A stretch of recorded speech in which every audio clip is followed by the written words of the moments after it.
വൈശ്വാൻ അക്കാദമിയുടെ മറ്റൊരു വീഡിയോയിലേക്ക് ഏവർക്കും സ്വാഗതം. ഇന്നത്തെ വീഡിയോയിൽ നമ്മൾ ഡിസ്കസ് ചെയ്യാൻ പോകുന്നത് കൺജഷൻ കോറിലേറ്റീവിനെ കുറിച്ചാണ്.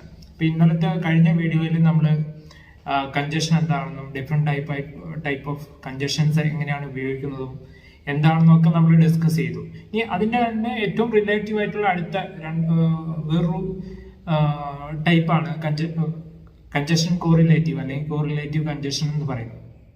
എന്താണ് കൺജഷൻ കോറിലേറ്റീവ് അല്ലെങ്കിൽ ഏതൊക്കെയാണ് different type of congestion correlative, അത് ഏതെല്ലാം സാഹചര്യത്തിൽ എങ്ങനെ ഉപയോഗിക്കാം എന്നുള്ള കാര്യങ്ങളെ കുറിച്ചാണ് ഇന്നത്തെ വീഡിയോയിൽ നമ്മൾ വിശദമായിട്ട് ഡിസ്കസ് ചെയ്യാൻ പോകുന്നത്. അപ്പൊ ആദ്യം നമ്മൾ എന്താണ് കൺജഷൻ കോറിലേറ്റീവ് എന്ന് നമുക്ക് നോക്കാം. So what is congestion correlative? Congestion correlative or correlative congestion is A congestion that having two parts. അതായത് ഒരു കൺജഷന് രണ്ട് ഭാഗങ്ങളുള്ള കൺജഷൻ. അതായത് കൺജഷൻ എന്താണെന്ന് നമ്മൾ പറഞ്ഞിരുന്നു. എന്താണ് conjunction? Conjunction is a word which use to joins two sentences, phrases or words.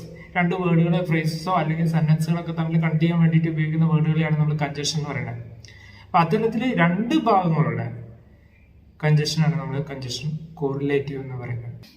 അതായത് congestion എന്ന് പറഞ്ഞു കഴിഞ്ഞാൽ സാധാരണ രീതിയിൽ ഒരു വേർഡായിരിക്കും. ഇപ്പൊ നമ്മൾ എക്സാമ്പിൾ കഴിഞ്ഞ വീഡിയോയിൽ ഡിസ്കസ് ചെയ്ത പോലെ ആൻഡ്, ഓർ, ബട്ട്, ഇതിനൊക്കെ ഒറ്റ വേർഡ് മാത്രമേ ഉള്ളൂ. അപ്പൊ കൺജഷൻ കോറിലേറ്റീവ് എന്ന് പറഞ്ഞു കഴിഞ്ഞാൽ congestion which having two parts, രണ്ട് ഭാഗങ്ങളുള്ള കൺജഷനാണ് നമ്മൾ കൺജഷൻ കോറിലേറ്റീവ് എന്ന് പറയുന്നത്.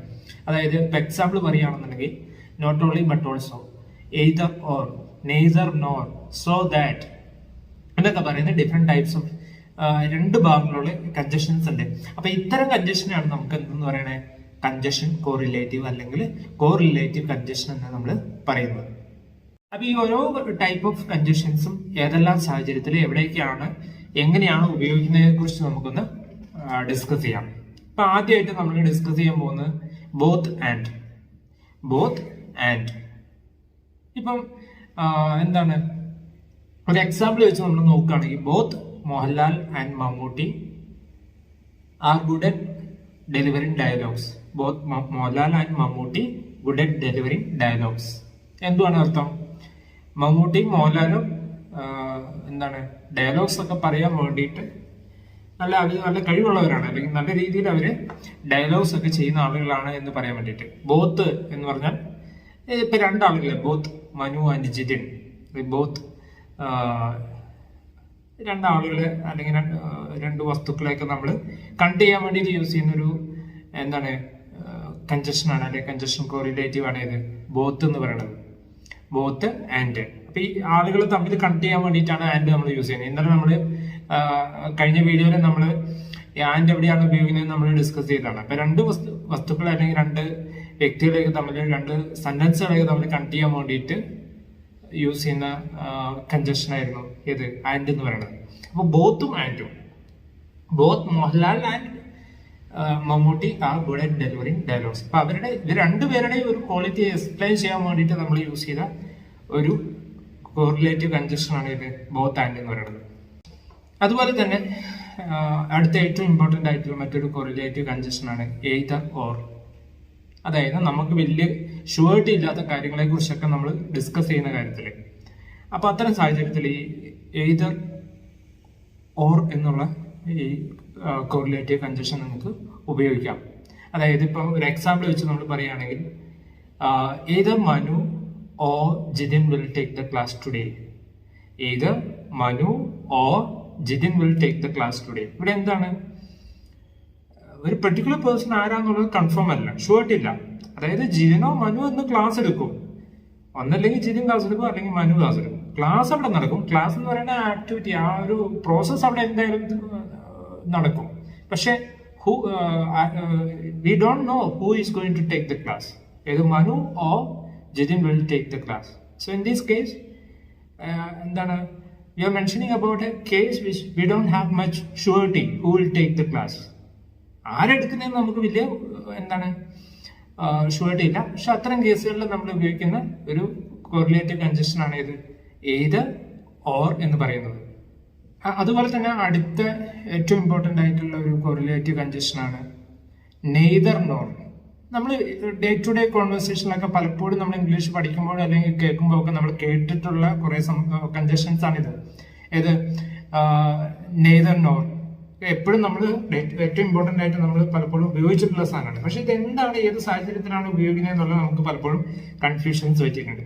ഇപ്പൊ നേരത്തെ നെയ്തർ നോർ പറഞ്ഞു കൊടുത്ത് നമുക്ക് ഷുവേർട്ടി ഇല്ലാത്ത ഒരു കാര്യത്തെ കുറിച്ചാണ് പറയുമ്പോഴാണ് എയ്തർ ഓർ നമ്മൾ ഉപയോഗിക്കുന്നത്. പക്ഷെ ഇവിടെ എന്താണ്, നടക്കാനേ ചാൻസ് ഇല്ലാത്ത ഒരു കാര്യം, അതായത് നടക്കാൻ ചാൻസ് ഇല്ലാത്ത ഒരു കാര്യത്തെ കുറിച്ച് നമ്മൾ പറയുന്ന സാഹചര്യത്തിലാണ് നമ്മൾ നെയ്തർ നോർ പറയുന്നത്. ഒരു എക്സാമ്പിൾ പറയുകയാണെങ്കിൽ neither he speaks Hindi or English.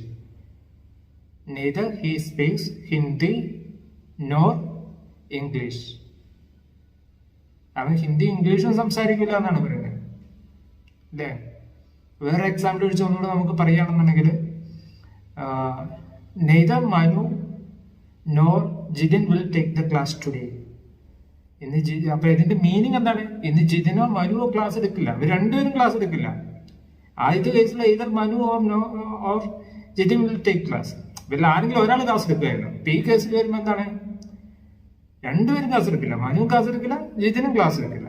അപ്പൊ ഇത്തരത്തിൽ ഷുവേർട്ടി 100% ഷുവേർട്ടി ഇല്ലാത്ത കാര്യത്തെ, അതായത് അങ്ങനെ ഒരു സംഭവം ആ ഒരു പ്രോസസ്സ് നടക്കാത്ത ഒരു സാഹചര്യത്തെ കുറിച്ച് നമ്മൾ സംസാരിക്കുമ്പോഴാണ് നമ്മൾ എപ്പോഴും ഏത് യൂസ് ചെയ്യുന്നത്, നെയ്തർ നോർ എന്ന് പറയുന്ന കൺജഷൻ കോറിലേറ്റീവ് നമ്മൾ നോർമലി ഉപയോഗിക്കുന്നത്. അതുപോലെ തന്നെ അടുത്ത ഏറ്റവും ഇമ്പോർട്ടന്റ് ആയിട്ട് നമ്മൾ കോമൺലി യൂസ് ചെയ്യുന്ന ഒരു കൺജഷൻ കോറിലേറ്റീവ് ആണ് നോട്ട് ഓൺലി ബട്ട് ഓൾസോ അല്ലെ. നമ്മൾ എപ്പോഴും നമ്മൾ യൂസ് ചെയ്യുന്ന ഒരു സാധനമാണ്. ഇപ്പൊ എന്താണ് നോട്ട് ഓൺലി ബട്ട് ഓൾസോ എന്ന് പറഞ്ഞാൽ, ഇത് മാത്രമല്ല അതും. അപ്പൊ അതായത് ഒരു അഡീഷണൽ ആയിട്ട് ഒരു കാര്യത്തെ കുറിച്ച്, ഒരു സംഭവത്തിന്റെ ഒരു ക്വാളിറ്റി നമ്മൾ പറഞ്ഞു, അതിന്റെ കൂട്ടത്തിൽ വേറൊരു കാര്യത്തെ കുറിച്ച്, വേറൊരു ക്വാളിറ്റി അല്ലെങ്കിൽ വേറൊരു സംഭവത്തെ അതിലൂടെ ആഡ് ഔട്ട് ആയിട്ട് നമ്മൾ ചേർക്കാൻ വേണ്ടിയിട്ട് യൂസ് ചെയ്യുന്ന ഒരു കൺജഷൻ കോറിലേറ്റീവ് ആണ് ഇത് നോട്ട് ഓൺലി ബട്ട് ഓൾസോ എന്ന് പറയുന്നത്. ഒരു എക്സാമ്പിൾ ആയിട്ട് പറയുകയാണെന്നുണ്ടെങ്കിൽ not only he sings well but also dances elegantly. Not only he sings well but also she dances elegantly. അപ്പൊ അവര് നന്നായിട്ട് പാട്ട് പാടുക മാത്രമല്ല, നന്നായിട്ട് നല്ല എലഗന്റ് ആയിട്ട് ഡാൻസും ചെയ്യുമെന്ന് പറയുന്നത്. അപ്പൊ അവരുടെ ഒരു ക്വാളിറ്റി എന്താണ്, നന്നായിട്ട് അവർ പാട്ട് പാടും എന്നുള്ളതാണ്. അപ്പൊ രണ്ടാമത്തെ അവരുടെ ഒരു ക്വാളിറ്റി അഡീഷണൽ ആയിട്ട് ആഡ് ഓൺ ആയിട്ട് നമ്മൾ പറയാൻ വേണ്ടിയിട്ട് ഉപയോഗിച്ച എന്താണ്, അവർ നന്നായിട്ട് ഡാൻസ് കളിക്കും. അപ്പൊ ആ കാര്യത്തെ, ഡാൻസ് കളിക്കുമെന്ന് പറഞ്ഞ ആ കാര്യത്തെ നമ്മൾ ആഡ് ഓൺ ചെയ്യാൻ വേണ്ടിയിട്ട് യൂസ് ചെയ്ത കൺജഷൻ കോറിലേറ്റീവ് ആണ് ഇത് എന്താണ് നോട്ട് ഓൺലി ബട്ട് ഓൾസോ. ഇത് മാത്രമല്ല അതും എന്ന് കാണിക്കാൻ വേണ്ടിയിട്ട് നമ്മൾ ഉപയോഗിക്കുന്ന ഒരു ഇമ്പോർട്ടന്റ് ആയിട്ടുള്ള കൺജഷൻ കോറിലേറ്റീവ് ആണ് ഇത് നോട്ട് ഓൺലി ബട്ട് ഓൾസോ. അതുപോലെ തന്നെ അടുത്ത ഏറ്റവും ഇമ്പോർട്ടന്റ് ആയിട്ട് നമ്മൾ യൂസ് ചെയ്യുന്ന ഒരു കൺജഷൻ കോറിലേറ്റീവ് ആണ് ആസ് സോ. അപ്പൊ എക്സാമ്പിൾ ആയിട്ട് എവിടെ ഏതൊക്കെ സാഹചര്യത്തിലാണ് അങ്ങനെ, നമ്മൾ വളരെ റെയർ ആയിട്ട് മാത്രം ഈ ആസ് സോ ഒക്കെ നമ്മൾ സാധാരണഗതിയിൽ ഉപയോഗിക്കാറുള്ളൂ. നമുക്കൊരു എക്സാമ്പിൾ വെച്ച് ഇതിനെ ഡിസ്കസ് ചെയ്യാം. ആസ് സോ എങ്ങനെയാണ് ഉപയോഗിക്കുന്നത് എന്നുള്ളത് നമുക്ക് മനസ്സിലാക്കാം. ഇപ്പൊ as you respect others so do others. എന്താണ് അതിന്റെ അർത്ഥം? ആസ് യു റെസ്പെക്ട് അതേഴ്സ്, നിങ്ങൾ മറ്റുള്ളവരെ റെസ്പെക്ട് ചെയ്യുകയാണെങ്കിൽ സോ ഡു അതേഴ്സ്, അതുപോലെ മറ്റുള്ളവരും തിരിച്ച് നിങ്ങളെ റെസ്പെക്ട് ചെയ്യുമെന്ന് പറയുന്നത്. As you respect others so do others. അപ്പൊ ഇത്തരം സാഹചര്യത്തിൽ നമുക്ക് ഏതാണ് ഈസ് ആസ് സോ എന്ന് പറയുന്ന കൺജഷൻ കോറിലേറ്റീവ് നമുക്ക് യൂസ് ചെയ്യാം. അതുപോലെ തന്നെ ഇത് തിരിച്ചുണ്ട്, സോ ആസ്. ഒരു എക്സാമ്പിൾ പറയുകയാണെങ്കിൽ